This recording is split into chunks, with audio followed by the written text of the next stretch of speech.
radio show. From the hub of the tri-state area. Let's get the people what they want. We're in the lab with DJ Wade to the Izzo. He's got the latest Christian hip-hop, gospel, and Caribbean praise. What's up, everybody? My name is Randy Mason, one half of Jesus Peace, JesusPeace.org, and you are watching the Musicionary live on JesusWire.com, where it's all about the music, the message, the ministry, and of course, the money. Without further ado, DJ Wado. Thank you for joining us, Wade. What's up, sir? Yes, sir. Thank you for having me. Yes. So this is the Musicionary, and let's just get right into it. WadoRadio.com. Definitely, one of the most respected and popular Christian hip hop brands that's out there, websites, radio shows, everything like that. So take us back to when you got started and how you got to where you are today. Wow. So I got started kind of in the mid-2000s, and really it was the early 2000s when I started really hearing Christian rap. I remember I had a friend of mine named Osaze Murray, still a really good friend of mine to this day. He was giving me CDs, and he took me to an event in the BRONX called Rap Fest. Okay. Boca Chica, Brother E, you know what I mean? And this was around 2003, and I had never heard any of these artists, but this was a legendary lineup. Corey Ray, Precise, R. Swift, Cross Movement, all of them were a part of this, this thing, man. And I remember seeing DJ Official just killing it, you know what I mean? And I had grown up, in hip hop culture, always into the music, DJing in nightclubs and stuff when I went to Howard University. And when I got saved, I kind of given all of that up. So now being introduced into this whole new world that I didn't even know existed, it started to spark something in me. It was just a podcast, man. I had a MySpace page, no website, none of that stuff. But we just started as a podcast in 2006, and I just started interviewing artists. And I didn't really know there wasn't that many platforms doing that at the time. So I ended up kind of serving a need in the marketplace that I didn't even know existed. And so that's what kind of helped me in the early days, I think, kind of build the brand. And then we started the website just because we wanted a more in-depth way to connect with people. So I was cool with just doing a podcast. We're starting to get it on some radio stations and stuff like that. But, I was like, we really need something to kind of fully connect with people. And so we just kind of started expanding that thing, man. Breaking news, album reviews, blogs, videos, video interviews, all of that kind of stuff. And but it really just started, man. The music was blessing me, bro. Like, it was discipling me in so many different ways.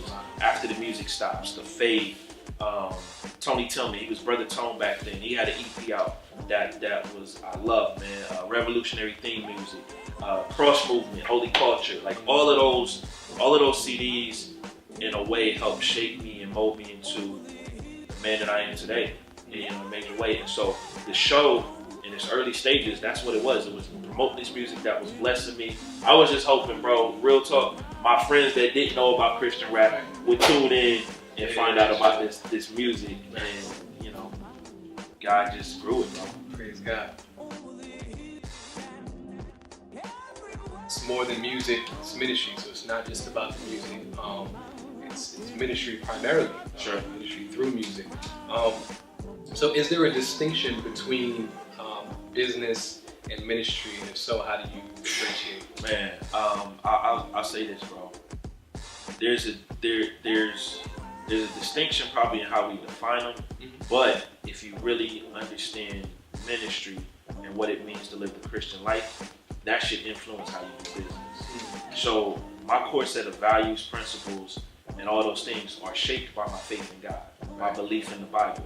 And so because of that belief, that should then influence every other area of my life. How I treat my wife, how I treat my kids, how I interact with people in my community, all those different things, even the type of music that I listen to, how I dress, how I govern myself. And it should absolutely influence how I do business. So I think there's room for, being a smart businessman and all those different things, but I still have a ministry mindset with what I do. So, for instance, let's make this plain. as a DJ, if you want to book me for an event, I charge. You know what I'm saying? Right. There's a reality. But there are times and instances where I will do things free of charge, where I could charge because, man, I feel led to be a part of that event. And I know these individuals may not have money to pay for it, or this is an outreach. There's no money being made here. You know what I'm saying? So I think being able to balance those things and knowing, okay, if I'm in this space, this is what I'll do. If I'm in this space, we need to do this. And the reasons why, I think, kind of play into, that whole ministry versus business balance. Right.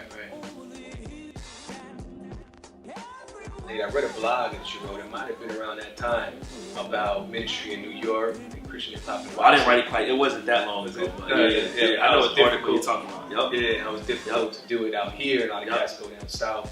Yep. Because it's just more feasible, economically feasible. Yeah, I think living in like this part of the country, living in LA, living in Chicago, very expensive regions, and I think what's been unfortunate about New York is we don't really work together.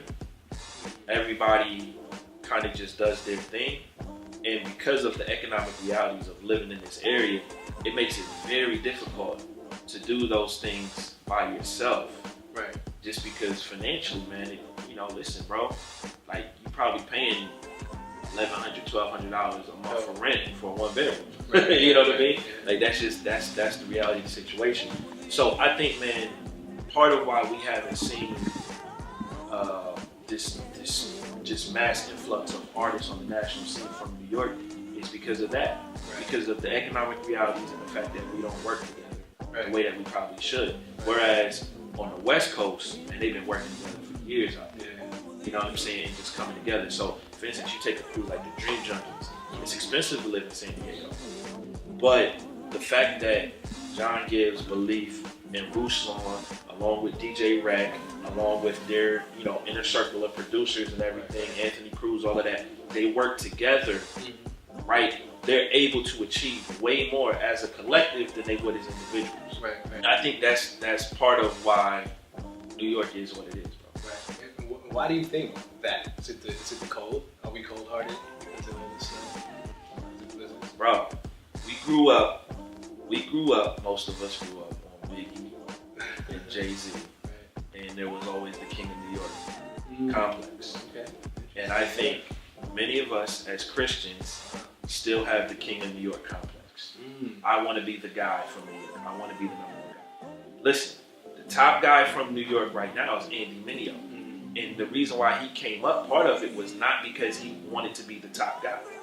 This guy was a servant, part of Truce. Gage will tell you this story. When he shot his video for Best Friend, Andy was there working the camera. And like a year later signed to Reach Records. Is Christian hip hop today, because a lot of people have different opinions on this. Sure. Cold, lukewarm, hot. I think there's different people that probably fit those. Fit those descriptions. I think, man, I'll say this. I think what we used to emphasize and highlight, we don't really emphasize and highlight. So for instance, I mentioned earlier, After the Music Stops, it's an album about discipleship, right? I remember I was talking to, hope he doesn't mind me mentioning his name, Jay Monty about it. Jay Monty's like 23, 24. I love him, man. Like, he's almost like a throwback to like dudes back then. Okay. Right. But we were talking about it, and I was just like, man, like that's really, like a landmark album in this scene. I felt like, and he was just like, man, I've never heard that album. You know what I mean? I was just like, dang, like it was almost 10 years ago now, right? So he was just like, man, he's like, what's the album about? Like After the Music Stops. I was like, bro, the whole record's about discipleship. Right. And his words were, wow, like somebody made a whole album about discipleship. I'm like, yeah, and I was like, that was the hottest record out. at the time. You know what I mean? Like, so I just feel like I think there's more of a focus on being an entertainer and building a brand. And I'm not saying that dudes ain't discipling people and all of that stuff, but I think there used to be, I guess, like almost an encouragement that, hey, everybody should be living like this. Right. Like, and we should be living like this in front of people, not necessarily, you know, kind of behind the scenes, like I do this, but I never talk about it in my music type of deal. Right, right. And I just feel like that element's missing. I'm not saying everybody's got to be, you know, preaching and breaking down scriptures and things like that. But I'm like, I know you guys live like this. Right. I know y'all. Like, I know y'all do these types of things. You know, most of these artists, but it's like we don't really talk about it. We don't, you know. So I think it's just probably a mixture of both, bro. Like, you know what I mean? You got, listen, man. Whenever you have an artist that gets to be as big as Lecrae, people are going to see that and say, man, I want to do that because you can make a lot of money. So you got people in this game that's doing that for that. Like, so, you know, you have that. But I think you also have a lot of people in this, man, that just love the Lord. And they're doing it because they want to communicate a certain message. Then you have some people that are like, man, I love the Lord, but man, I want to blow up too. And so they're constantly conflicted with, you know, what am I communicating in my music? Do I just go with what I feel? Do I go with something intentional? Am I consulting God about what it is He wants me to use this platform for? So I think you just got a mix of all those different things. What can we expect in 2016 from DJ Wado and WadoRadio.com? Yeah, so I think the biggest thing with me personally is you're probably going to start to see, I don't know if the right word is a separation, but you're going to see a more clearly defined DJ Wado brand as an individual, and then a Wado Radio brand as a ministry collective, you know, with all the people that kind of encompass the ministry team. So we're actually in the process of revamping WadoRadio.com. Hopefully that will be launched in the next month and a half, you know what I'm saying? But then also I'm working on a music project, DJ Wado music project. Haven't decided if I'm gonna do an EP or a full album yet, but it'll be all original music, features, you know, with all different types of artists. I'll probably do some preaching / teaching, you know, on there as well, incorporating that into some of the songs. Like we were. I mean, it's still super early in the process. Like we've been, you know, we're getting the music together right now, writing a lot of the songs. But one of the things we were toying with was sampling different pastors on a lot of the songs and adding sermons. And then the other day, we was all just like, man, hey, you should just do this. Like, you know, it's like you do these periscopes and stuff every day. Like, you should just do this. So I'm excited, man. It's I haven't been this energized about a project in a really long time. It's like the more I dive into this, the more excited I am about it. Just because I feel like there's some messages and things that I want to communicate that really aren't being communicated. And not in a negative sense, I just think this is what God wants me to communicate. So, you know, just kind of working through a lot of that stuff. Just got me excited. So, you know, you'll see the DJ Wado project coming out sometime this year. New WadoRadio.com. And we'll be expanding. I think we're going to do a better job at covering breaking news and stuff like that. We'll keep the album reviews going and all that. We're even talking about doing some spin-off podcasts as well. So some other members of the team will probably be doing some podcasts and radio shows and that kind of thing. And then this November will mark 10 years of the Wado Radio Show. So we'll be celebrating that in a number of ways. Hopefully we'll do a big concert in November. We gotta kind of get on that. But yeah, nice. So we're just working through all of that right now. Awesome. Plenty to look forward to in 2016. Yeah, that's a wrap. Thank you for your time. thank you for having me, bro. You guys are watching The Musicionary. Make sure you stay tuned at JesusWire.com. My name is Randy Mason. We are live at Elements Church in the Bronx. Peace.